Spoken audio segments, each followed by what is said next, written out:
You guys know how I feel about the Scarlet Monastery. Scarlet Crusade rejoins the Alliance, a Lordaeron allied race. Now take this with a grain of salt. We all know how speculative Doron can be at times. This man has told many lies. But could this one be true?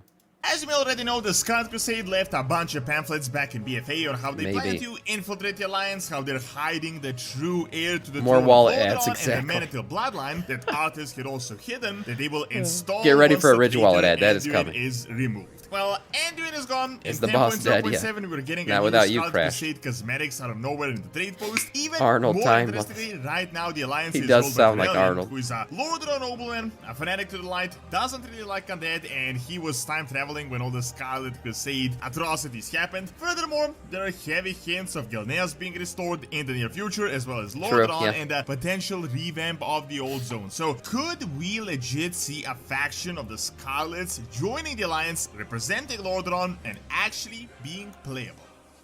Guys, before we get into the video, I want to show you guys I don't know, super man. cool, and that is the Ridge Wallet. There we go. There we go. It's super simple, super sturdy, and super slick. You can put cash here. You can put up to 12 cards. There's so many designs you can choose from. The jacked man himself, Doron. Doron selling his keys, selling his wallet, you know. If you use my link in the description below, you can get use a the big link. discount, so make sure to check out the Ridge Wallet and click the link below.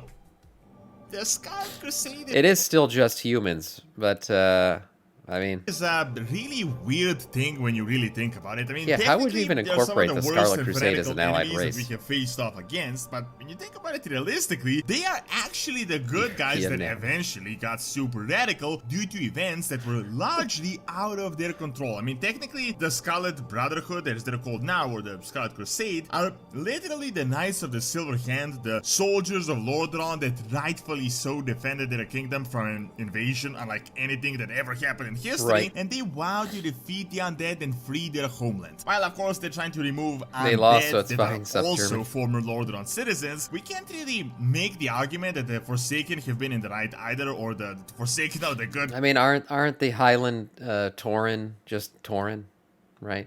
I mean, they're just more Tauren. They have antlers, I guess, instead.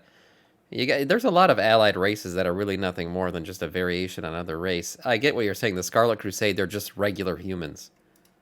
Guys, Sylvanas, as we had learned, was working with a dead god trying to destroy Azeroth, and she literally blighted under the city and just did a whole bunch of bad stuff. The Scarlet Crusade, on the other hand, started out really as a noble cause, similar to the Argent Crusade, and they had a bunch of paladins, really noble people, but over time, this cause really degenerated. When you think about it, this wasn't even why they turned evil, it was multiple things that really compounded into the What did I say? I didn't say High Mountain, like Highland, I said. Definitely had some bad apples in the ranks that drove the fanaticism, but they were also infiltrated by dreadlords that created chaos that resulted in even further chaos. Now, when you tie this in with all the frustration as they accrued a lot of losses, they weren't at all successful in removing the Forsaken, and instead they just kept losing ground time and time again. Then they started becoming more and more radical, and even those that weren't as fanatical started turning into the bad guys. Now, over the years, we had faced them off mainly as this fanatical cult, and they lost a lot of their leadership, if not the entirety, because we don't really even know who is currently leading them, and they have really slaughtered the Scarlet Crusade, man.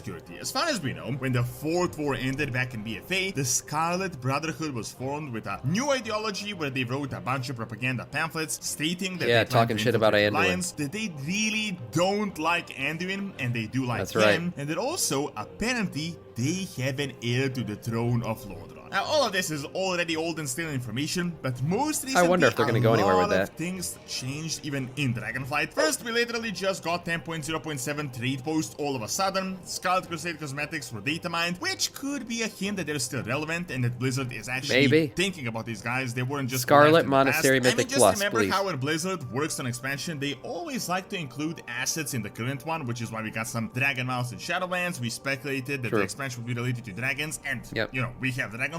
However, more importantly, the political situation changed drastically since BFA. First, Anduin is no longer a king, he is missing. Second, Kalia Manitil is now one of the Forsaken leaders, and she actually plans to restore Gilneas and to give it back to the Alliance. Even more importantly, Terrellian is currently the leader of the Alliance, and he is like the perfect Scarlet Crusade guy.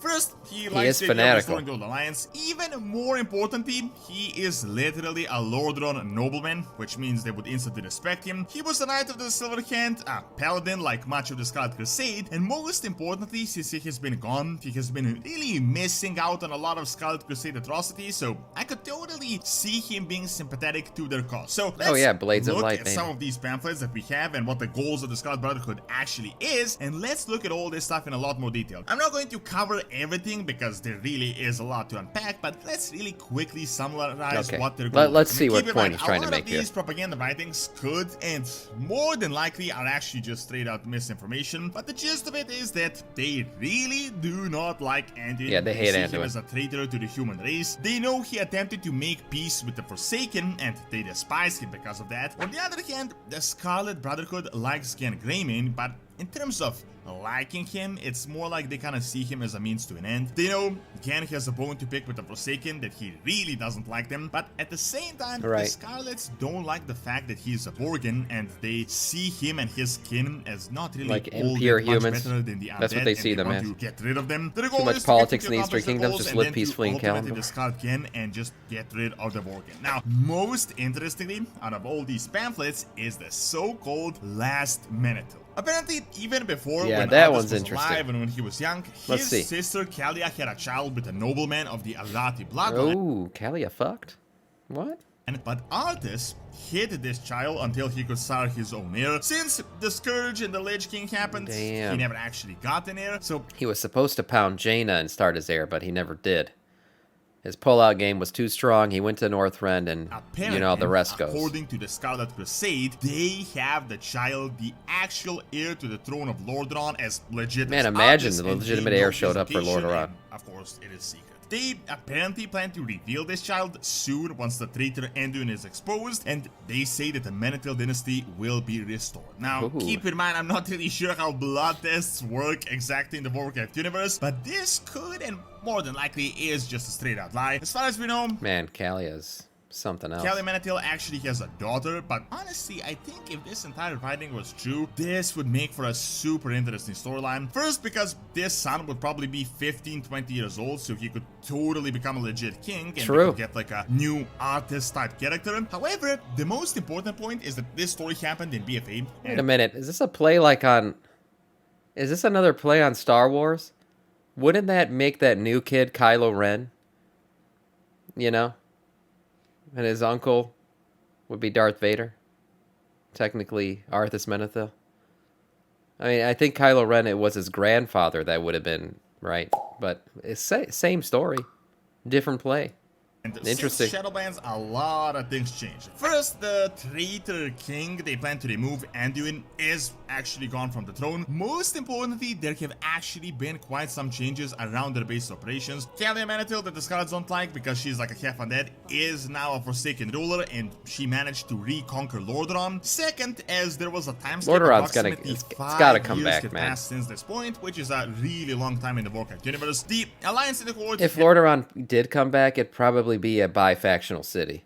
That'd be the only way I could see it working with the lore. Told back in Shadowlands, Kalia is in secret talks with Gen Greymane, and she plans to convince the undead to remove themselves from Gilneas. Now, even more interestingly, Blizzard in a blue post said that in regards to storylines like the retaking of Gilneas, they plan to make it as a questline we could play through, strongly hinting that this might actually be something they have planned in the very near future. I wonder if they just make it though like a what's it called, Heritage Armor Set questline or something for Worgen. This just I hope not. I'd want to do it. Changes the nature of the hostility of the Scarlet Crusade. Back when the Forsaken were just outright trying to eliminate the Alliance, the Scarlets would have been a great ally, and Gen could have been used as an entry point because he also wanted to restore Gilneas. Now, if Gilneas is back and the Alliance is right in the northern part of the Eastern Kingdoms, they don't really have all that much of a choice. I hope it comes back. What are they going to do? Attack both the Horde and the Alliance? Or are they just going to remain as this band of cultists for all eternity that they're just going to lose more and more? As far as we know, they barely exist at this point, and they don't have much of a way of expanding themselves, so eventually they would just disappear. So, in my opinion, there is actually a very likely scenario that we could see the Scarlet Crusade actually joining the Alliance and all of this could be a part of a big